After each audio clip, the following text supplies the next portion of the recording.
Welcome to another episode of On the Red Carpet with Tick Podcast. Today we have with us Bren, creators of the Idea Xbox program game Clusterpuck. Bren, this game is definitely different, is unique in its own way. Tell us how you came up with the idea for the game and what inspired you to create a title like this. Sure. Well, originally the idea came up with our programmer Terry. He made a prototype of the game while we were at PAX East, I think, a year and a half ago. Okay. And we were there showing off another game, and when we were back in the room game, and then about a few weeks later, time goes by, and he brings this prototype into work, and we start playing it. And we're like, yeah, this is pretty fun. And then about a month later, we've played the game every single day during lunch and as well as after lunch. So we were like, wait a minute, why aren't we working on this game? We literally play it every single day. Right. Like, we should be like fleshing out this product. So we then pretty much once we were finished the other game we were working on, we devoted all, efforts into working on Clusterpuck. And it definitely looked a lot different in the beginning. It kind of looked like Minesweeper almost, if you remember what that looked like. So it wasn't really visually appealing, but it's come a long way in the about year and a half that we've been working on it. Right. Now, usually when you have indie developers, you guys are usually small teams. How many guys worked on the game, and how has everybody's role played in the development of the game? Sure. Yeah. So we're a 6-man studio, and each person has their own specialty. So I'm one of the 3D artists and level designers for Clusterpuck. Okay. And we have, Terry, who I mentioned before, who focuses, on programming. We have Nick, the founder of the company, who focuses more on business stuff. And then we have the remaining 3 guys, work on programming, 3D art, level design as well, UI, animation, all that kind of stuff. So each member of the team has like their kind of, specific strong suit. But since we are a relatively small team, we do have a lot of bit of crossover. Ryan, who also does the 3D art and level design for Clusterpuck, towards the end, he actually did most of the port work for bringing it over to Xbox One. So he kind of left his 3D art realm and started focusing more on the programming side of things. Which is nice because you're able to work on a bunch of different things, so you don't kind of get stuck in the same routine all the time, which is cool. But the reason why it actually kind of took us so long is we also do contract projects as well, for Cartoon Network and for other companies. Really? I didn't know that. I didn't know that. Yeah, so that's kind of how we stay afloat in between, releasing our own projects. Oh, wow.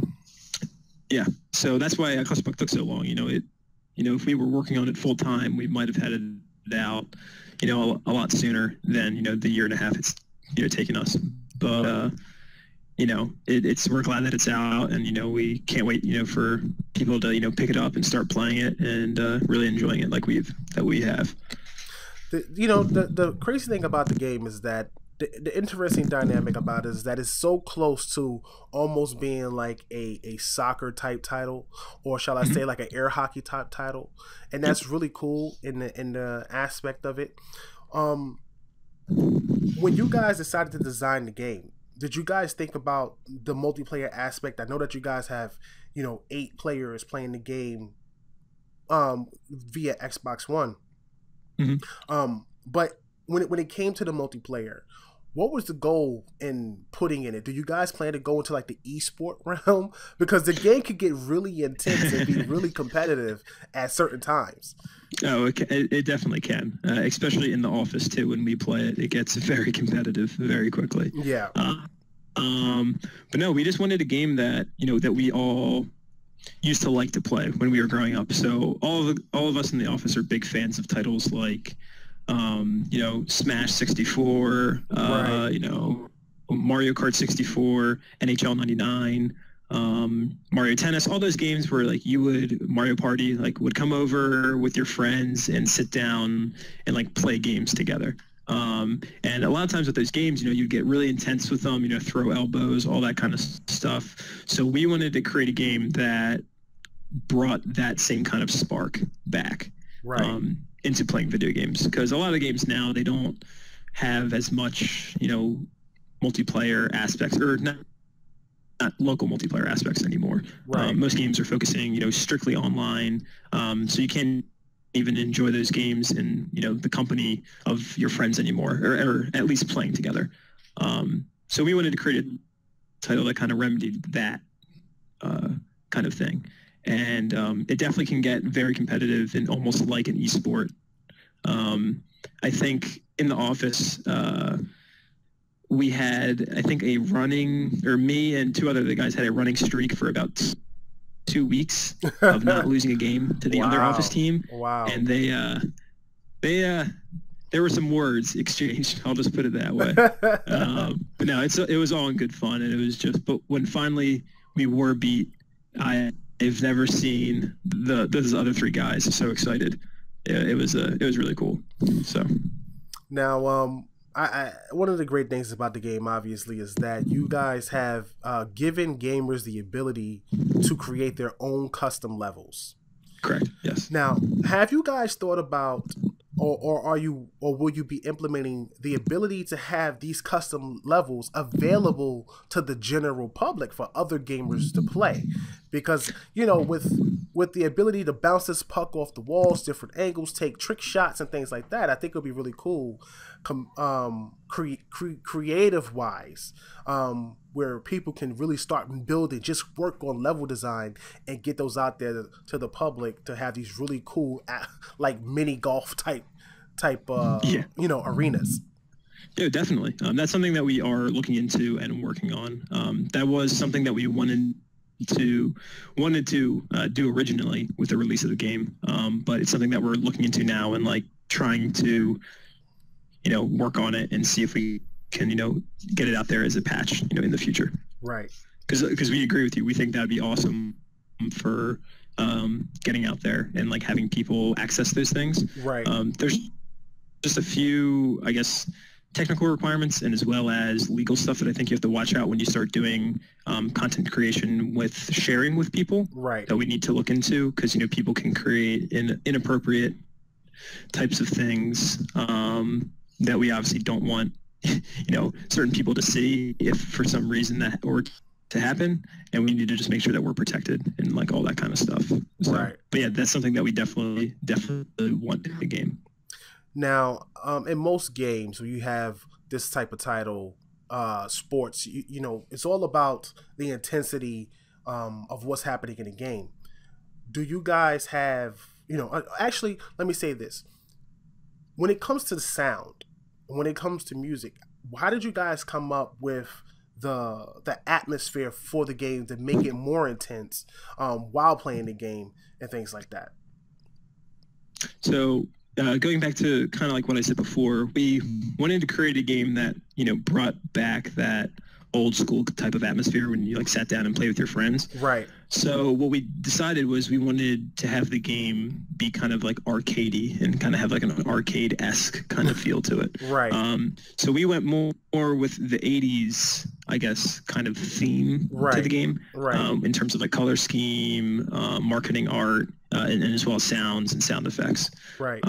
So we just wanted to create like an 80s style game that you could kind of almost imagine like walking by the arcade machines, and like if you heard that soundtrack go off, you'd be like, that's definitely like an arcade game. Right. One of the big inspirations for our sound designer, John Sipa, he took a lot of inspiration from Turtles in Time. If you remember that Ninja Turtles game. Yes. Yeah, that game is incredible. It was. Yes, it was. Plus the soundtrack to that game is amazing. It was for its time. Yeah. I do remember Super Nintendo. I had it. It was awesome. Yeah, it's absolutely great. So that was one of the big inspirations for that. So yeah, that was just like what we wanted to capture, and just like between the gameplay of the game, the experience, and the sound, we all wanted to replicate that like old school, I guess, game, aesthetic. Right.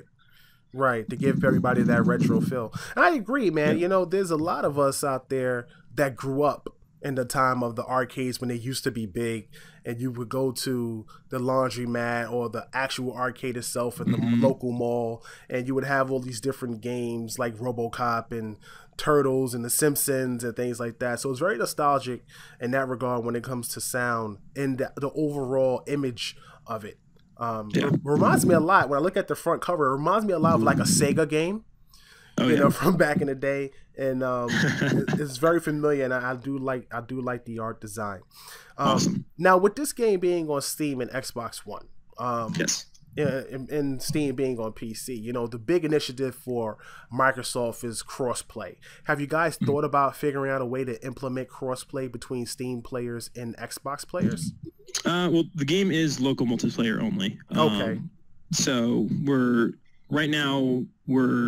just sticking, you know, with that for the game. Okay. You know, if there for some reason comes a way that it's easier or, you know, simpler to figure out a solution to online or crossplay, it's a potential, but I don't want to make any promises, since it's, you know, we wanted to focus on, you know, something that brought people together to play with their friends. Right.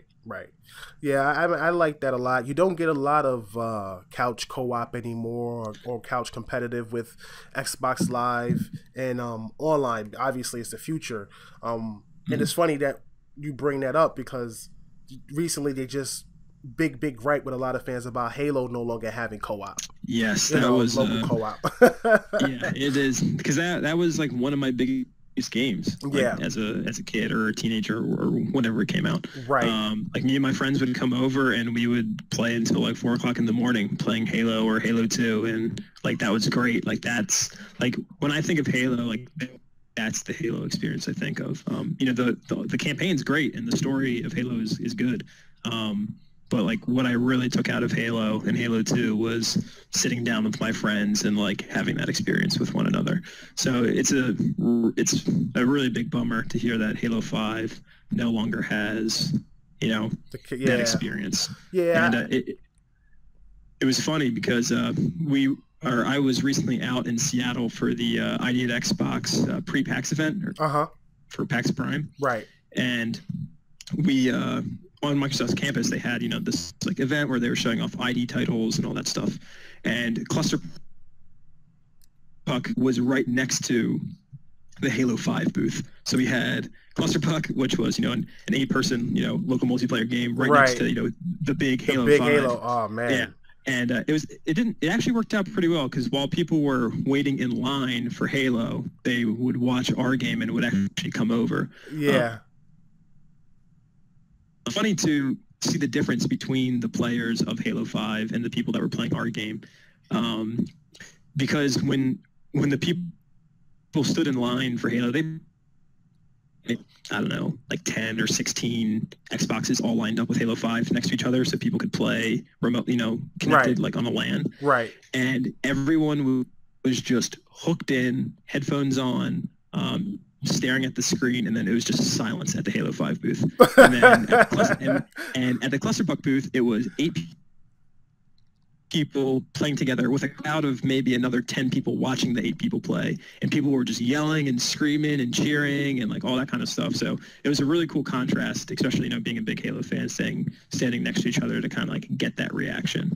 I'm not bashing Halo or saying, you know, Halo's not a good game, but it was funny just to see that kind of reaction, you know, in I guess a physical setting. I can tell you right now, to be at an event like that and have your game next to one of the biggest titles Microsoft is dropping this holiday, that's amazing free publicity. Oh, no, it was great. Yeah. Especially because, you know, the big media people would, you know, make a loop right by Halo and then stop right by at our booth, so it ended up working out really well.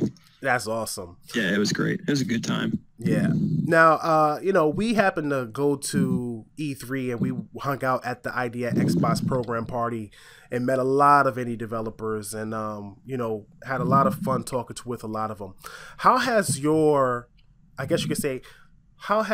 time been working with the Idea Xbox program? Oh, it's been great. They've been very helpful with us.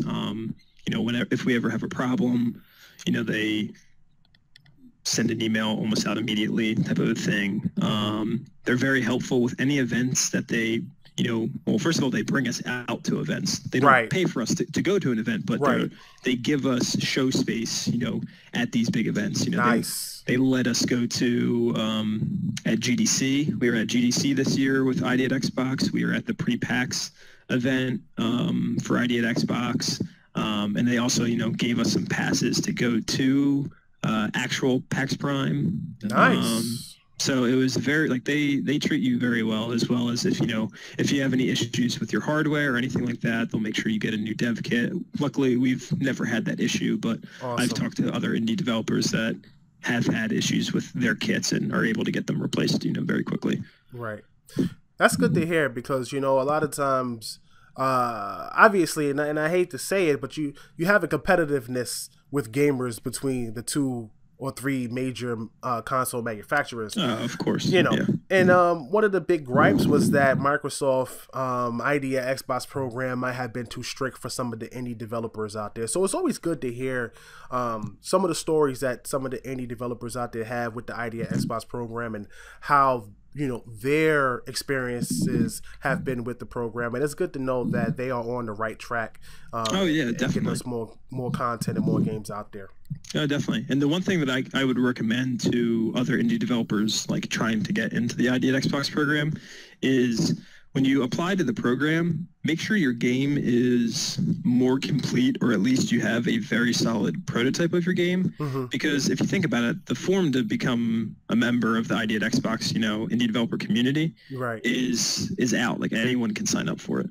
So if you're a person that said, hey, I want an Xbox dev kit, but you're not showing your indie game to them or like don't have any way to show that you actually have a viable product or like have anything, they're just going to assume that you're some kid that's just trying to get a free Xbox, you know what I mean? Right. So a lot of times what's really good is, if you are planning on wanting to join the program or like wanting to, have a game published on Xbox, like wait till you have like a game that's almost complete and then approach them at that point and say, hey, like here's this game that is almost done. I think it would be great. It'd be a great fit for the Xbox. And then they will be a lot more, I guess, forward with themselves of approaching you and getting you into the program if you have something that's ready.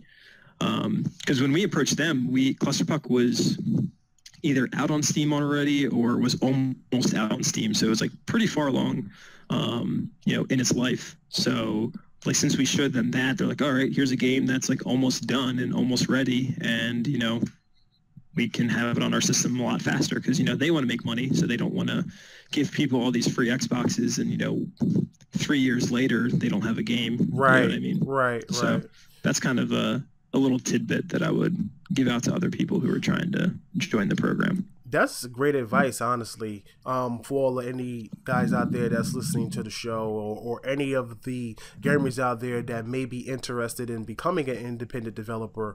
That is great advice indeed. And I think a lot of people don't realize that. I think they may feel like, hey, I could just apply and boom, I'll make a game once I get the kit. But really, I think with any product, you're trying to sell to a publisher or to someone to back you in some type of way. You can't just give them a few words and say, this is what I want to do. You have to present something that looks like it's viable, that's sellable. And that's good. That's great advice.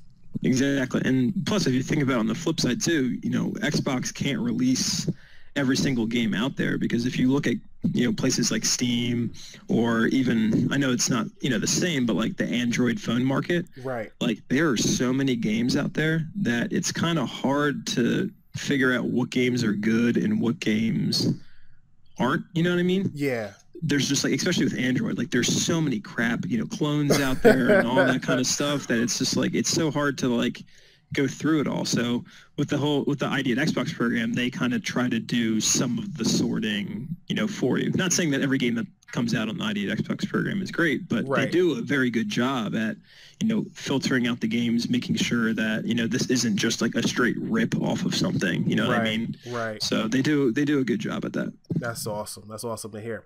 Yeah. So Bren, in your own words, if you can pitch your game to the listeners out there, You know, give us, I guess you could say, give us a quick synopsis of why you feel that your game should be looked at and picked up by Xbox gamers.